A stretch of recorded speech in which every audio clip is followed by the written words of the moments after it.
So we're celebrating the 50th anniversary of Comic-Con this time, as you may have seen. I know they're trying to keep that a big secret, but the word is out, 50th anniversary of Comic-Con. And what we're celebrating is 50 years of the greatest parts of comics, of this event, and of the community that we've all established because of this event and because of our love for the medium of comics. And in that spirit, I don't think that there's any better way to kick off the last day of this event with a panel celebrating somebody who really embodied all of those things. She's our good friend, great cartoonist, great storyteller, great man about town, Batton Lash.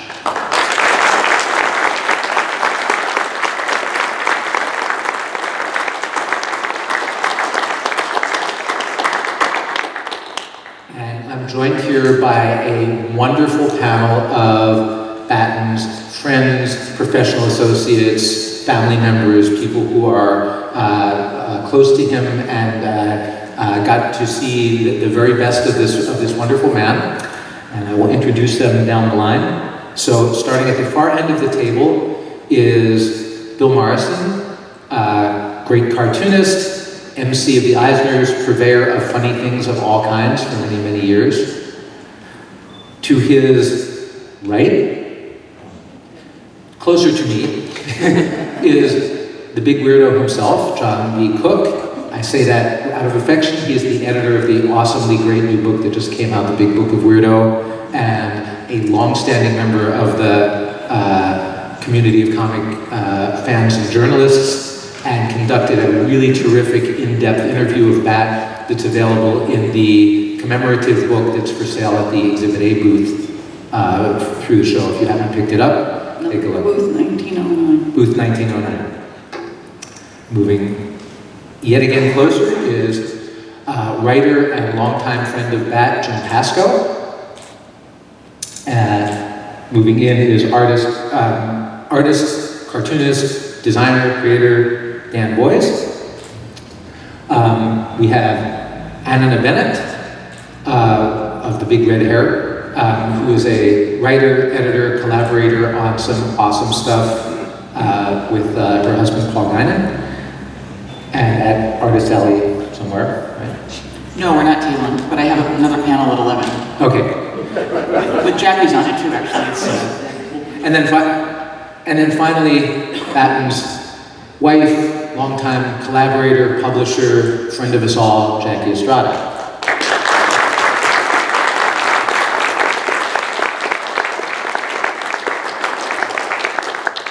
My name is Rob Salkowitz. I am a writer and sayer of things about comics. I write about comics for Forbes and ICB2 and occasionally Publishers Weekly and other places like that. I've written a book about Comic-Con a few years ago. But before all of that, I was a fan.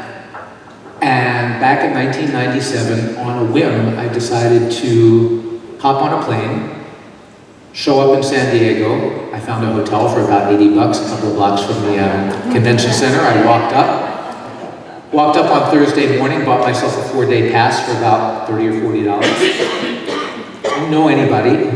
I walked into the exhibit hall through those door C, back in those days it was a little bit smaller, hadn't built the expansion yet. So I walked in, and almost the first thing that I saw when I got in there was the Exhibit A booth, which we all know is smack dab at the crossroads of the two greatest thoroughfares on the Comic-Con floor. And there was Batton selling his wares. And he greets me, and this is probably the first human interaction that I had at Comic-Con. Know anybody here, came by myself that year, and Batton is there with a great big smile on his face saying, "Hey, have you seen my work? You might like this comic." And it turned out I had seen the work because I had been reading Comic Buyer's Guide, which is where Wolf and Bird, later to become Supernatural Law, was being serialized a page at a time. So I had seen this stuff, and I thought, this is a really funny strip. It's very witty. It's full of knowing comics humor that was sort of made for fans.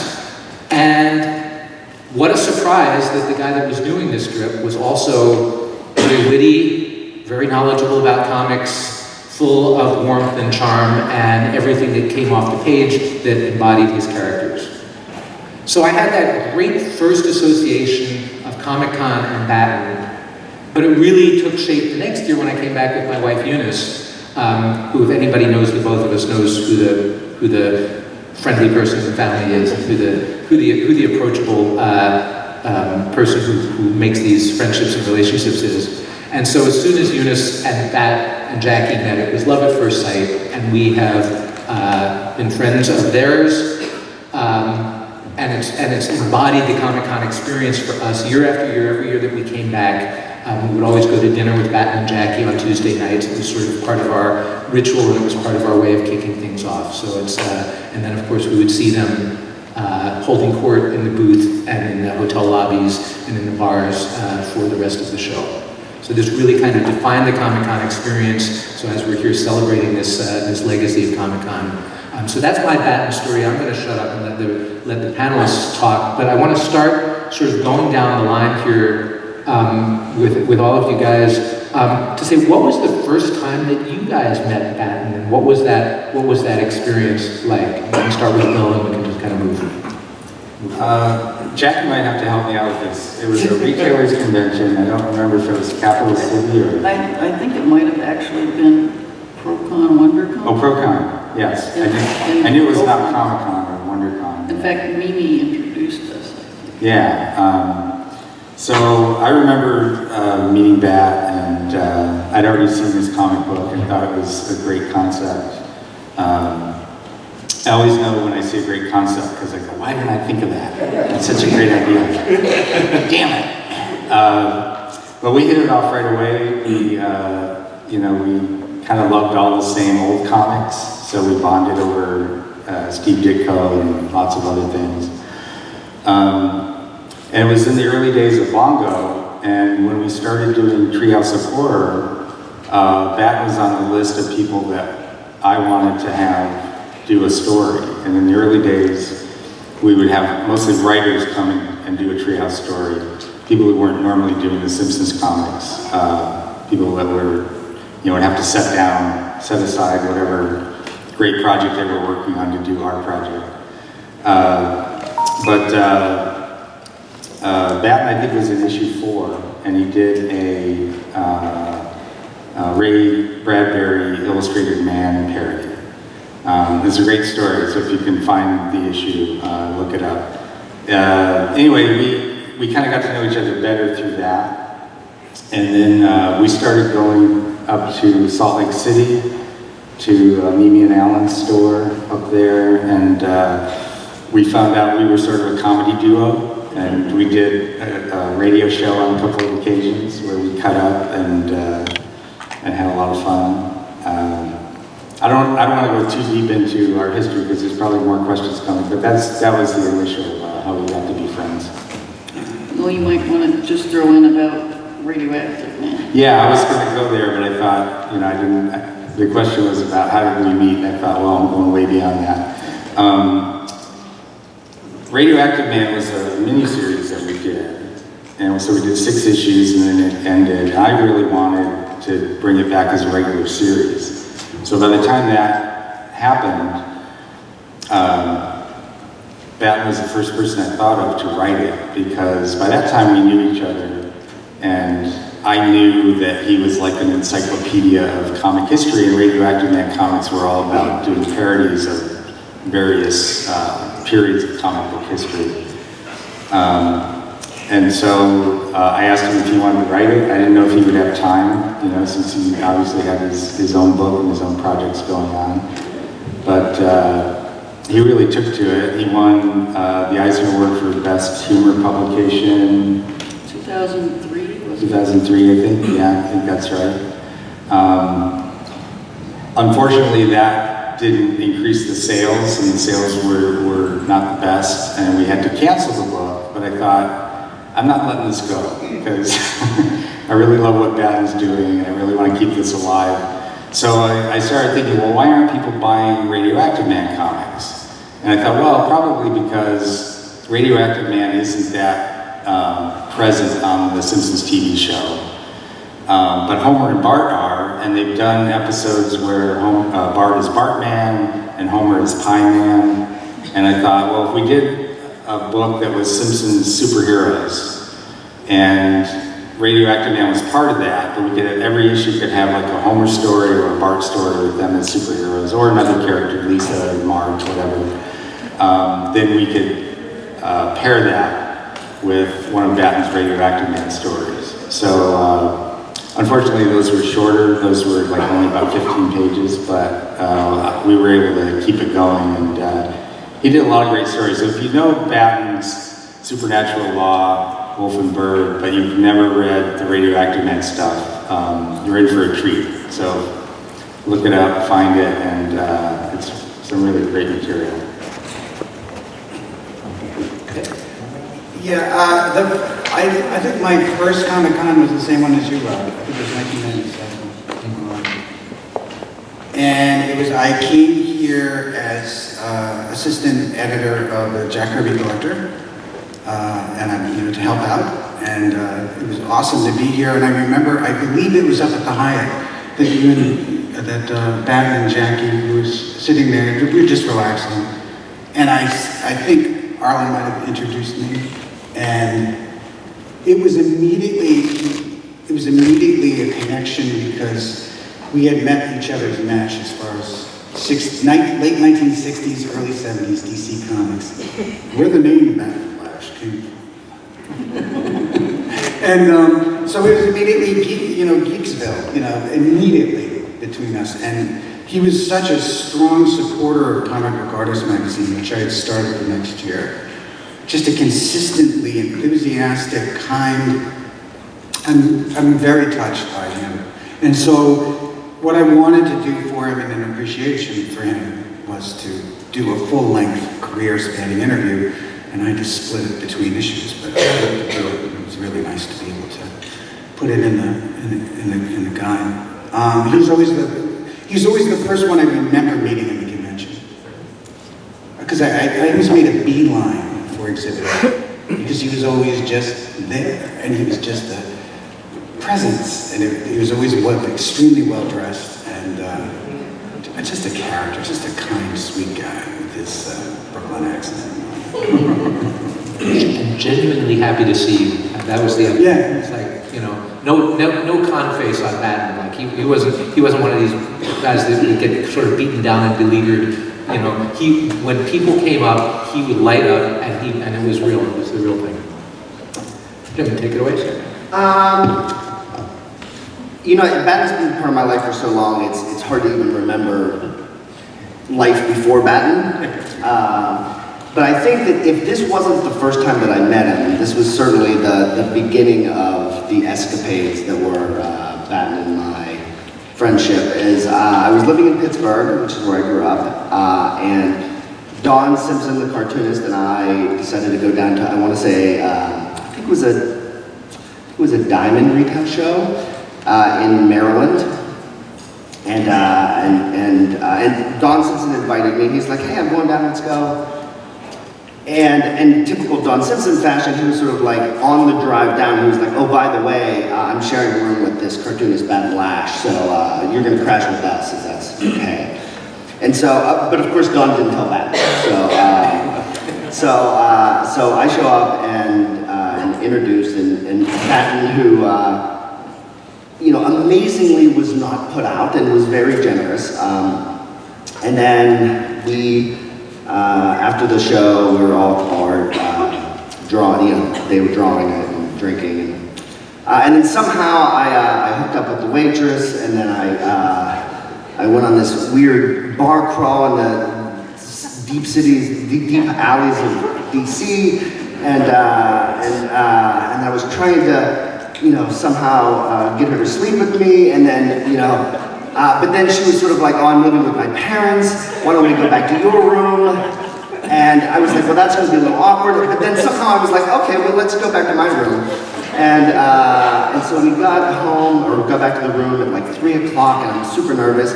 But surprisingly, neither Batton or Don were there. So I was like, "This is amazing.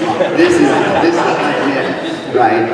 But no sooner sooner do we, sort of arrive in the room, and here comes Batton and Dawn, and Batton was sort of like, "What are you doing? What is going on here?" And I was sort of like, "Well, and then immediately Dawn starts hitting on the waitress.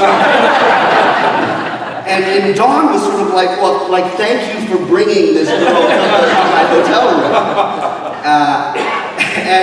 And Batton was sort of like, "You three are insane," and I'm like, "I'm gonna go get coffee," and I don't know what you're planning on doing, but I don't want any part of it. Coffee. Coffee.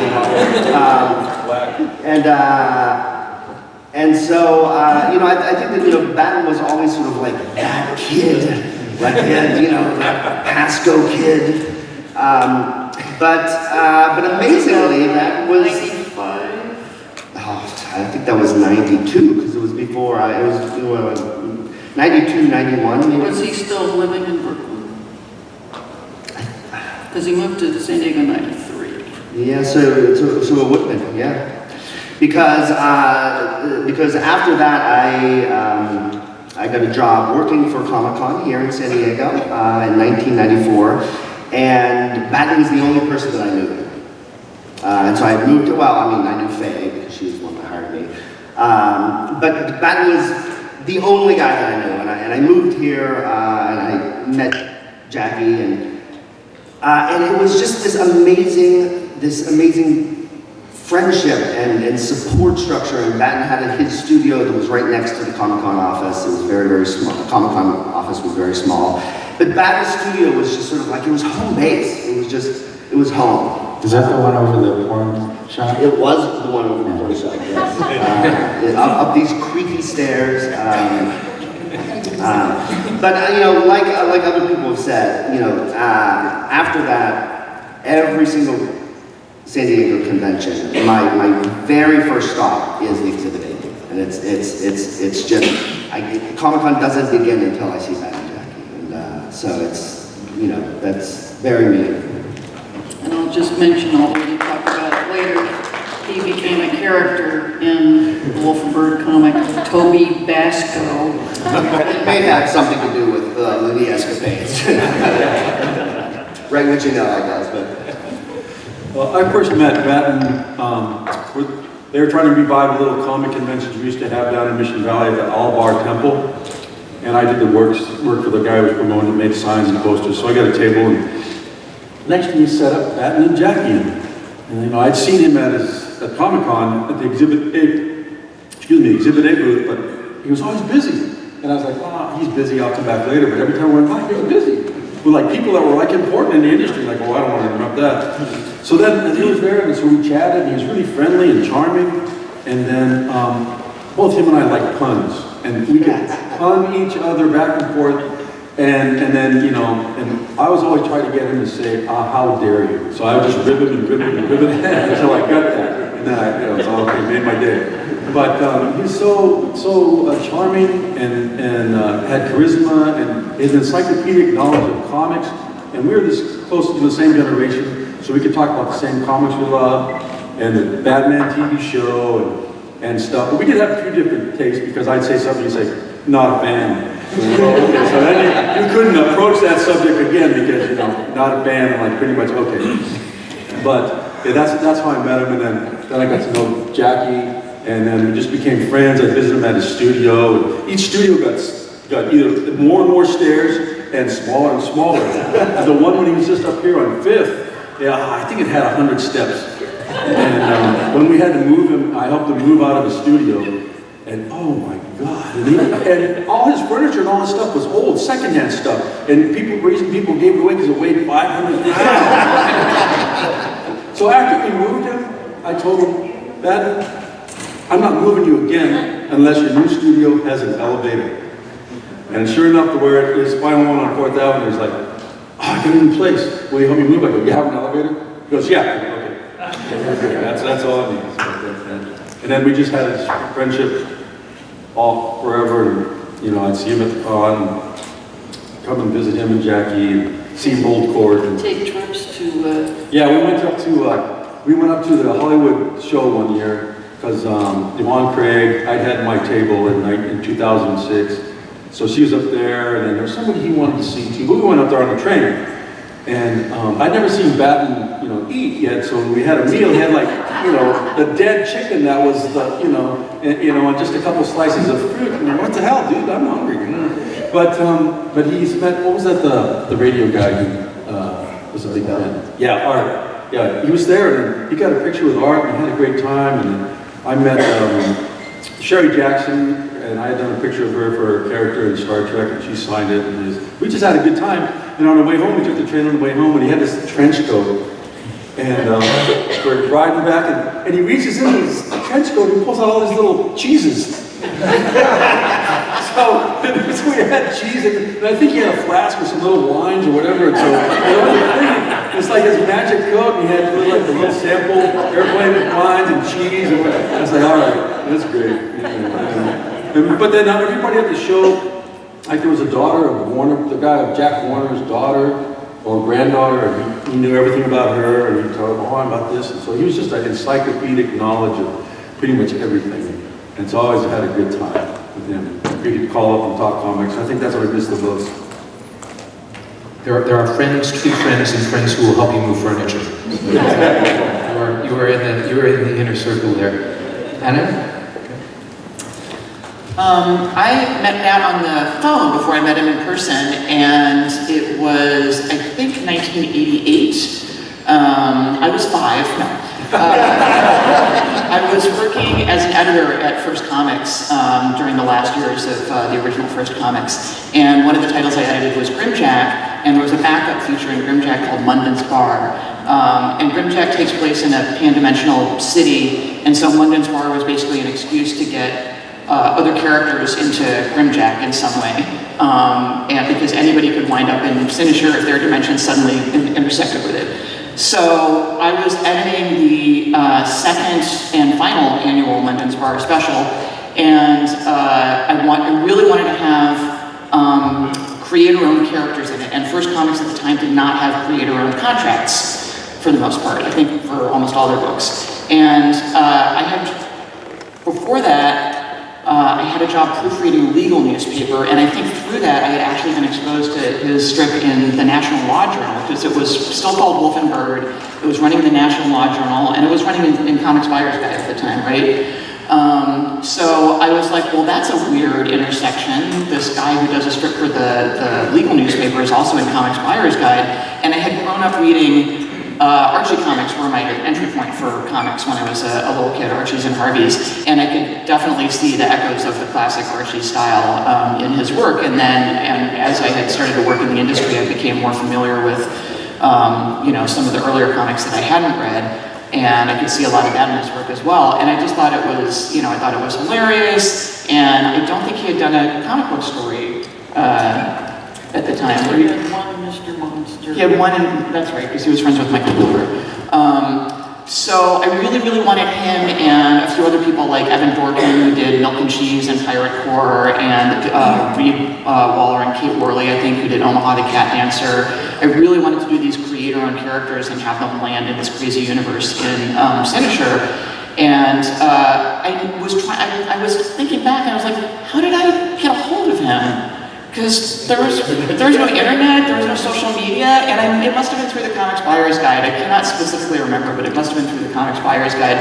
So I call the guy up, and the first thing I hear is this fantastic, New York accent, and he cracked me up on the phone, and the strip cracked me up, and he wound up doing a story that was based on a phrase that he had seen in a contract that I have since actually seen in contracts. It was for all perpetuity and throughout the universe, which is, I'll actually put that in a contract and try to get you to sign it. So they own the rights forever and ever and ever, no matter what, everywhere in the universe. And I actually didn't meet him in person until, I think the following year, when he came out to Chicago Comic-Con. 1990, which was also the first year Chicago Comic-Con had not yet been bought by Wizard, and that was also the first year that I came to San Diego Comic-Con. And he showed up with his friend Russell Calabrese, and these guys were such characters. Like, they really stood out from everybody else, and the two of them together, I just couldn't stop listening to them. They were hilarious. And Batton was, you know, of course, stood out also in the way that he dressed, which at the time I think stood out even more than it might now. There's a few more people who wear jackets and ties and things like that. I was just incredibly happy to have been able to get first. In retrospect, one of the funniest things about the fact that his story title was based on a contract phrase is that I actually had to get first to write new contracts in order to be able to get his people in the book without giving up any rights to their characters. And I don't think that was the inspiration for his title, but, and he did a fantastic story that, you know, like revolved around somebody trying to get this character to sign this ridiculous contract. And I forgot to bring my copy of that London's Bar issue in it, but with me, but you can still find that on mycomicshop.com and a few other places. And it's got a bunch of great creators in it. And that was my first encounter with Batton. I can't believe it was that long ago. Well, interestingly enough, I met him the same time you met him. Because in 1990, I had edited the Comic-Con souvenir book, and it had gone to press, and the con was going to be about 6 weeks away. And I was talking to Faye Desmond, and she said, yeah, I'm going to go to the Chicago Comic-Con 4th of July weekend because Bob Chapman wants me to help out at his booth. So even though she was the executive director of Comic-Con, she was going to Chicago in the capacity of helping out at a booth. And I said, can I go with you? Because I just need to, you know, have some kind of busman's holiday to get away from having worked on a con, so let's go to a con. And, so I went with her, and there was a DC party, I think Friday night, and there was a band play, it was Max Collins' band was playing, and so I was sitting at a table, and I had a tap on my shoulder, and this person says, are you Jackie Estrada? And I said, yes. And he says, oh, I'm Batton Lash, and you put a piece of mine in the souvenir book this year, because, you know, it's 50th anniversary of the Spirit, and I did my tribute to Will Eisner, and you sent me a postcard saying that you were going to use it, so thank you for using it, and thank you for sending me the postcard and letting me know I was going to use it. I said, fine. So then, in the course of the evening, I kept running into him and Russell, and we would have these little odd conversations and stuff. And then, over the course of the whole weekend, Faye and I were constantly running into Batton and Russell. And during one conversation, of course, it went to Steve Ditko. Now, he had never even spoken to a woman who knew who Steve Ditko was, first of all. And then I said, oh yeah, I've got a 5-page original Steve Ditko story from Tales to Astonish. What? So it was another 3 weeks before Comic-Con was going to come. And I went back home and I said, he told me a whole bunch of his friends, and he had gotten a suite at Hotel San Diego. They had gone to Comic-Con in '89, that was his first Comic-Con, but 90, they were going to go all out, and they were going to come in on Sunday and spend the whole week in San Diego. And so, okay, I called him up, and I said, you know, it was really nice meeting you in Chicago, and I know you're in New York, and there's this place called Toysher Chocolatier in Manhattan, and they have these truffles with toffee lining, and if you happen to go into Manhattan before you come to San Diego and can pick up a box for me, and I'll pay you for it and everything, and I'd appreciate it. He said, okay, I'll do that. And so one of his friends that he was coming with was Mitch Berger, and Mitch later told me, so Bat says, yeah, Jackie Estrada had called me. Mitch, oh, really? Oh yeah, she's a nice person, and you know, she wants me to bring her some chocolates, but she's called me a few more times just to tell me about Comic-Con and how, you know, things she recommends, and so she's called you multiple times. Yeah, she's, you know, she's being nice, I'm sure, and yeah, right, okay. So they, on the Sunday they arrived, Faye and I arranged to go downtown and have dinner with this group of people at the Panda Inn, and so we all went to dinner, and so we go to sit down at the table round, and Bat just goes to sit down, and like somebody's going to sit down next to him, and Mitch kind of pulled him out of the way, and Jackie, here's your seat. So, we sat there, we had dinner and everything. Well, I walked back to the Hotel San Diego where they were staying, and I said, oh, my car is like a block away, so, do you mind walking me a car? Walked me to the car, and my guy says, yeah, I'll walk you to the car. And Russell starts walking with us, and Mitch grabs Russell, spins him around so he's walking into the hotel. So, walked me to the car, and then I had also arranged, since I think the trade show started Tuesday or Wednesday. So Tuesday night, I had a barbecue at my house for people who were in town. People like Dennis Kitchen were there, and then con committee people, including John Rogers and stuff. But while they were all there, I said, they were all going to leave, and I said, well, Bat, I can drive you downtown if you want to stay and see my Steve Ditko.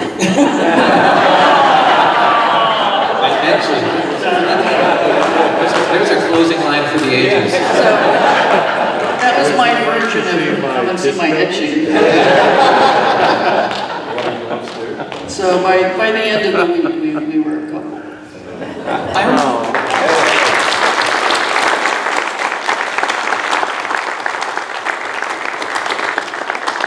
I remember running into the two of you on a street corner in San Diego, and I can't remember if it was that year or the following year, and I didn't really know you yet. And I had this whole conversation with Batton, and he introduced you as Jackie, I think.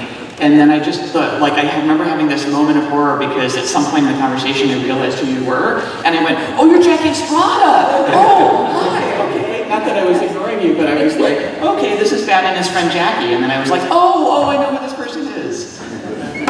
So I think we've pretty firmly established that the most memorable character that Batton Lash ever created was Batton Lash. But there were a number of candidates also for that honor that came from his pen and his keyboard, and that would be, of course, the long-running, great, well-loved strip Wolf and Bird, aka Supernatural Law, but also Radioactive Man, as Bill mentioned. Archie versus Punisher, a longtime favorite. One of the first big crossovers, and still, I think, the one that holds up. And then later in his career, First Gentleman of the Apocalypse and some other stuff as well. Just take a few minutes to talk about Batton, the creator, and his creations. And Jackie, could you give us sort of the origin story of Wolf and Bird and how that kind of developed into what became a independent property that ran for 25, 30 years? Okay, I'll give the brief version, and if you want the full version, the tribute booklet that we have at the Exhibit A press booth, when John Cook interviews Batty, gives the in-depth how that all came about. But it was 1979.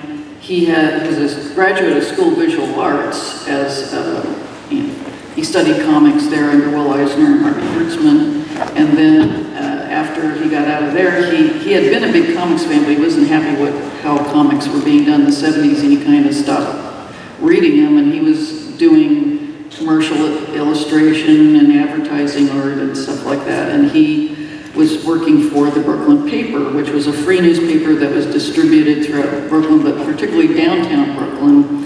And the offices of the Brooklyn Paper were on Court Street. And one of his jobs was to actually go and take papers up into the various buildings and drop them off at the doors of the offices. And a lot of them were law offices, and ones that had probably, he would, in his mind, as he's dropping these off, I wonder what kind of clients this firm has. And at one point, at Weintraub, the editor of Brooklyn Paper, said, would you like to do like a comic strip for the paper? And he's like, oh, I'd like to do a comic strip, but what would I do a comic strip about? And he said, well, come up with something, compose something.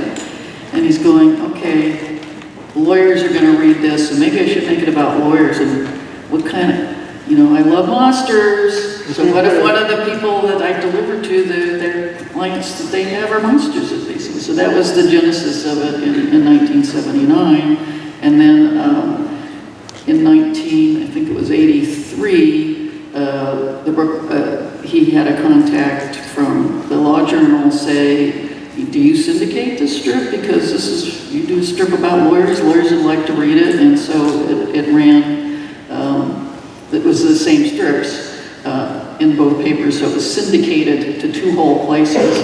And then he did have a couple of collections printed of the newspaper strips, and then it was in 1994, after we got married, we formed Exhibit A Press, and the purpose of that was to transition from strip to comic books so that he could tell longer stories and not have to have the day, the once a week, one little bit, and then have to sort of recap and then to be continued type things going on. He could just tell the whole story in whatever length he wanted to do it. So Jim, you have a view of the strip from the inside out. How did you end up as a character in there? Batton, I think Batton always looked for real life inspiration in his creative work, and everything is reference. And so, I think that there were a lot of characters in Wolf and Bird who are based on real people and friends, and I just was probably the loudest and most annoying. And my hair, which is, crazy, but has been crazy and in many shapes and colors over the years. But he, I think that there was something about sort of my mania and energy, which I think that, he was never as, I shouldn't say never, but I mean, he was extroverted in a similar but maybe different way. And I think that we shared that kind of deep passion for comics.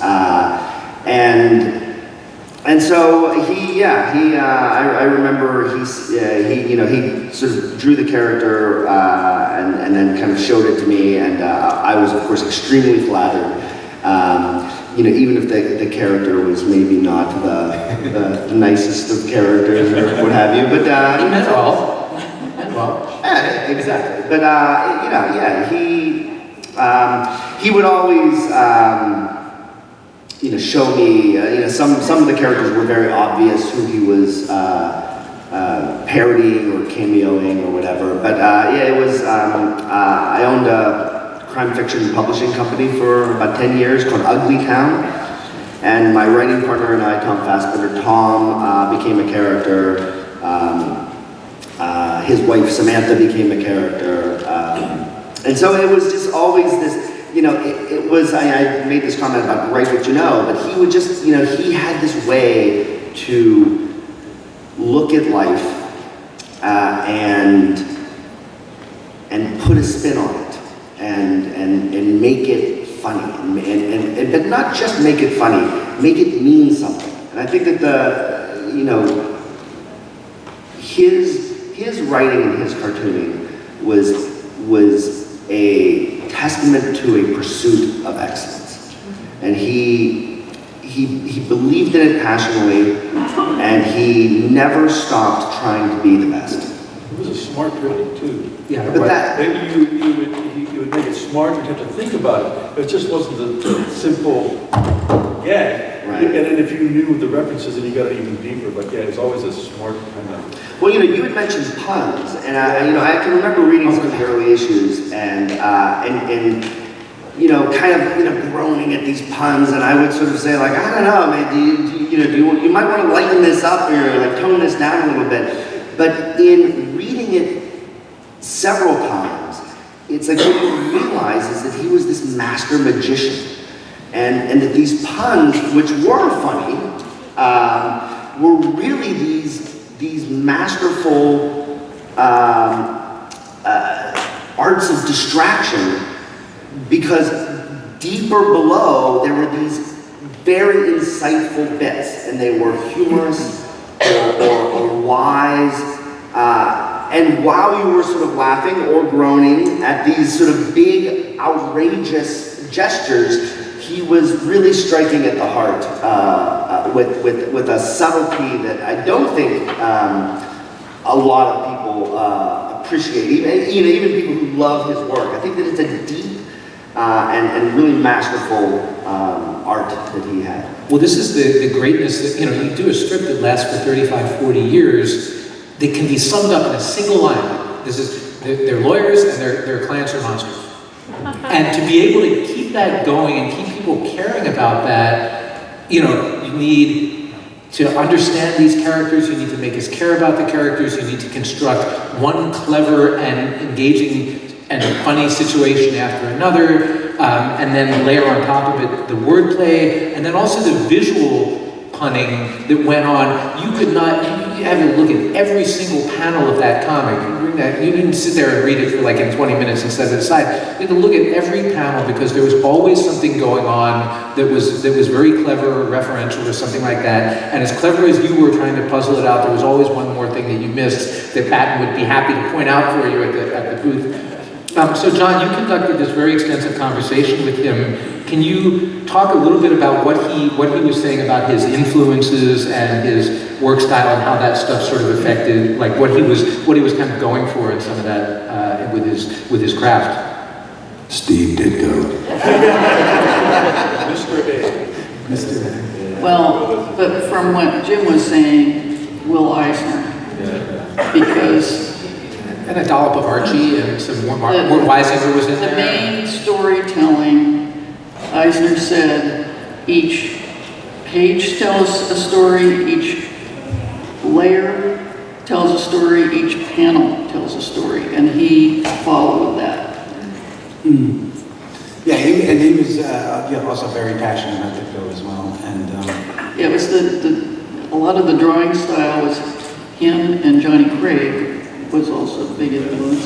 But having had Harvey Kurtzman and Will Eisner as his two teachers, I think that hasn't been mentioned yet. He was at SVA with John Holmstrom, and that was a very formative for him because he was very crude to begin with, and it took a lot of time for him to really rise up. But he kept persevering, and he kept. That was it for me. What I took away from that was perseverance and the way that he just strove for it, and he kept doing it. And even though that some people say, I don't think so, he kept going and he kept going, and he did it himself. And I think that's Exhibit A. Well, he told the story that both Eisner and Kurtzman said to him, you might try filmmaking because you have clever ideas. Something that doesn't require as much drawing. But that was like, well, okay, I'm going to show them. And one year at Chicago Comic Con, they did a Will Eisner roast, which Harlan Ellison hosted. And so Gary Colapano, who was running the show, said, well, I want to put Batton Lash on this panel. And Harlan's like, who's that? Who's this guy? He says, well, he was one of Will's students, so they had that perspective. Well, okay, I'll let him be on the panel, but anything that he screws up, we're going to have to hook out and grab him and just actually yank him off the stage. So It would have done personally. in preparation for the panel, Bat hunted all over the hotel to find an apple. And then when they were sitting up on the dais, the apple was just sitting there. And, well, he had a copy of his comic there, and Will was actually looking at the panel before it started, saying, oh, well, this page is, but I like the way you did this. So he was still being the teacher right there. So when Bat had his opportunity to talk about Will, he picked up the apple and says, an apple for my teacher. So Harlan said, okay, you get to stay. Roasting Harlan Ellison is cooking with gas. I got the signal that we've got 10 minutes, or just past the 10 minutes to go mark on this. So anybody on the panel that has been saving up a great Batton story that hasn't had a chance to tell it yet, Bill, you were about to tell it. Well, yeah, it's not really my story or even a story. But when I was at DC, Mike Carlin would always come down to my office, and one day we were talking about Batton, and he said, yeah, I went to SVA and Batton was there a few years before me, but he used to hang out in the cafeteria, or hang out, I don't know if they had a cafeteria, but he would hang out there. And he said he was like the Fonzie of the School of Visual Arts, because he was this guy that we knew he was a few years older than us, and he'd gone there before, but he still hung out with us younger kids. And he just liked to be there. He liked to, he loved being at that school, and he just loved to hang out there. Yeah, he was a promoter of comics. So I helped him put together some of his later graphic novels that I put together in InDesign. And so he'd get in touch with these guys, and they wanted to put a comic together. And so he'd say, can you do the work for him? And I go, yeah, but some of these guys are really characters. Like where does he get these guys? Or why does he hook up with these guys? But then after a couple of them, I realized he's just promoting self-publishing and promoting comics. And he's a constant promoter of the craft and the art. And that's what I realized that I stepped back and go, oh, that's what he's doing. Because at the first tribute at the Con Museum, a lot of the people that talked about it were like, and I said, oh, that's Batton. He's trying to push the craft forward and people to write and to do multi-layers and plus do your own thing, like promote, you want to do it and do it to your best. Another thing, nobody's really talking about Batton's sense of style and fashion. Yes. But that kind of played into that because he thought of comics as an elevated art form. And you shouldn't dress down, you should dress up. And he and I used to talk about, before I was the host of the Eisner Awards, we had this fantasy that someday the Eisner Awards would be televised. And that Batton and I would be with microphones out on the red carpet. And as people came in their Hawaiian shirts and shorts and sandals, we would say, "Who are you wearing?"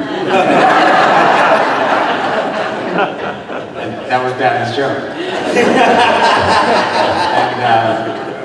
And then when Jackie asked me to host the Eisner that first year, I thought about the conversations Batton and I had, and I thought, well, I'm going to dress up. I'm going to really, dress up on stage. And over time, everybody started dressing up, and so it really changed. It changed that award show, and I think it changed how people thought about comics in that way. It's like, oh, we're like the Oscars. This is an important thing. It's not just just a throwaway award. It means something, so we should really dress up. You should put on a jacket. Treat it that way. For God's sake. I think there's dignity. I mean, there was a very dignified aspect to that. Joyful. I wanted to mention that the tribute book, which John put together and Bill designed the cover that we have at the Exhibit A booth, the back cover is all photos of Bat in various of his outfits. And I think he would say, I approve. Yeah, I wear a suit every single day, even on the very rare occasions that I go to a beach. Oh, you're that guy. Yes, I am. Exactly. And it's entirely because of Batton Lash. I mean, it's because I moved to San Diego, and Batton, even in his sort of, in his work day, not at the convention, would be in a jeans, t-shirt, and a jacket, a black blazer. And I just, I looked up to him, and I was like, I want to be like that guy. I have one other thing about Batton I'd like to say. I always like to dress up, so I can't give him credit for that. But Batton and I both used to smoke cigarettes, and I met a lot of amazing artists and writers actually standing outside of this convention center smoking cigarettes. And I no longer smoke, and Batton quit quite a while ago. But I still like to party smoke for a long time. And there was one year when, not too long ago actually, when we were at the closing, the Dead Dog party, the closing comic book people party after this convention. And he saw me standing outside smoking, and he came out and asked me what the hell I was doing. Of course I was like, oh, I'm just smoking, it's just party smoking. But he was absolutely right to do that, and he did it. He did it very sternly, but not in a horrible, mean way. And one of One of my biggest regrets is that there are people who were in my life who I didn't spend enough time with when I had the opportunity, and Batton was one of those people, partly because I had a bad experience in the comics industry and kind of pulled away from it a little bit. Not with him, but my husband and I lost another friend this weekend who nobody here knows, but I just want to say, hold fast to the ones you love. There may not always be next time. I I'm think not, one he said that to you because he loved you. I know. And I think that one sentiment that we can all share is however much time we got to spend with Batton, it was not enough. It was not enough. And also, as we sort of come to the end of this panel, I see people sort of filtering in for the next one. First of all, this was a great turnout for Sunday morning for you guys to show up and show respect for this wonderful, charming, witty, great, independent, spirited creator. He would look out at all of you, and I think he would think this is about right. This is because those of you who are not here will go down in the book of slights, which as we all know, Batton keeps in ink. So before we conclude with a ceremonial toast of either Merlot or black coffee, as you wish at this hour of the morning, Jackie, where can we? What is still available with Batton stuff, of the Exhibit A stuff that people can find? Well, where can people if you find go down to the booth today, we have all of the trade paperbacks of the Supernatural Law books, but exhibitapress.com has everything available to order. And of course, you can go on Amazon and order books, but I will be at the booth from around noon to 5 today, if you want to stop by and say hello to me.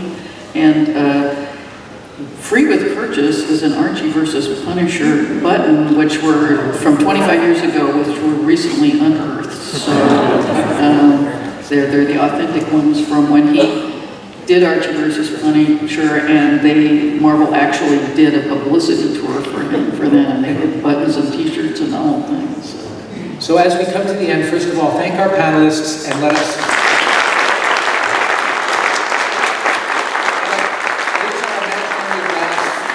This morning to Batton Lash, the first gentleman of comics. Nice and